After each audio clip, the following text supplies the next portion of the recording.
I had to pick 2 or 3 things that I think are very important for patients to hear about.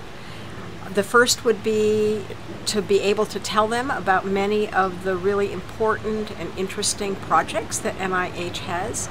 NCATS is a wonderful new center that's aimed at enhancing how translational research gets done, not interested in any particular disease or part of the body, but rather in trying to transform how NIH and other organizations undertake translational research and to really make a difference.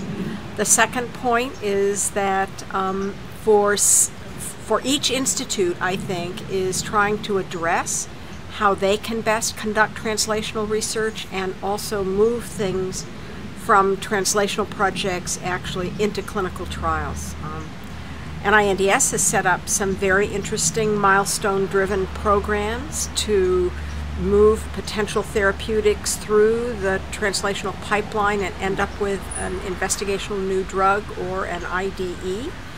What we've recognized is we've done that, and we've had some successes. We actually have six projects that have moved through that pipeline, have ended up with an IND, is that we now need to think about how we move it from having an IND actually into patients. And toward that end, we've set up a brand new clinical trials network called Neurological. This is to do phase 2 clinical trials and has some pretty innovative aspects. For example, it has a common IRB and negotiated contracts, and this means we're going to be able to go from protocol to patient in weeks instead of months or years, and we'll be able to sort through which of the potential interventions we're interested in are most appropriate for large phase 3 clinical trials, which are much more expensive.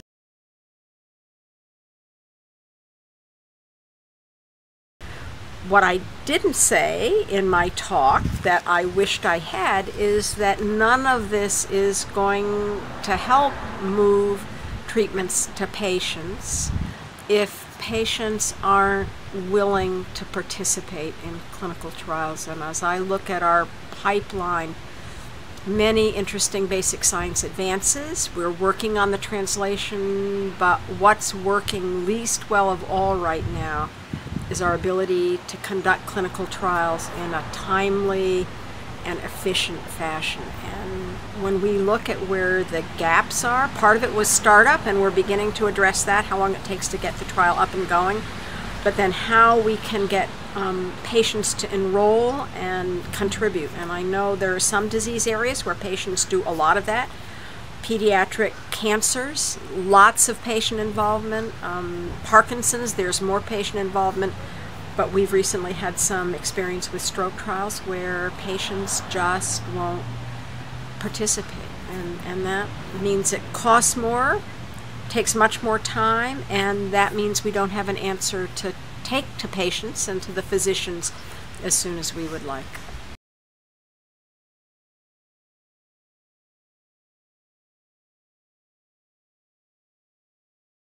I know that there's impatience among the patients and their caregivers on how long it takes to do something that will make a difference for patients. And I really resonate with that.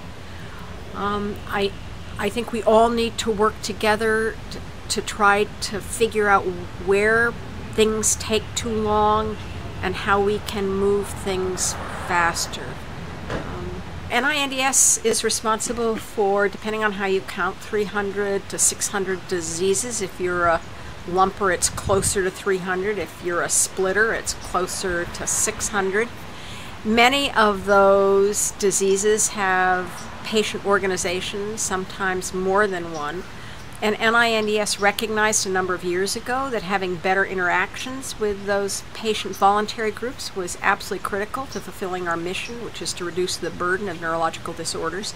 And so we have an annual meeting each year where we invite all the advocates that we know about, the organizations, to come in and meet with us to learn about our new programs and also to meet with each other. Mm-hmm. Because there's a lot of learning that can take place. You know, there's some organizations which are quite organized and effective, and Others, maybe 2 or 3 people that started up around a kitchen table and really need some help.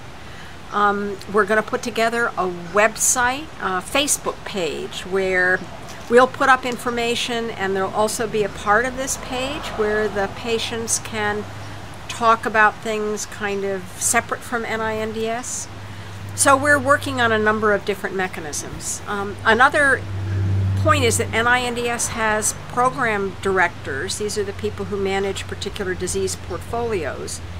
And each of those program directors, because of our organization, are empowered to work with patient groups, to go to their meetings, to serve on their scientific advisory boards as federal liaisons. And I would encourage anyone who has a disease that's under our umbrella to find out who the program director is and to try to work with them, to have them participate in the patient groups. I've been to tuberous sclerosis meetings, been to a number of other hydrocephalus meetings, rare disease meetings, and I find I always learn things when I go, and I know our program directors feel the same way.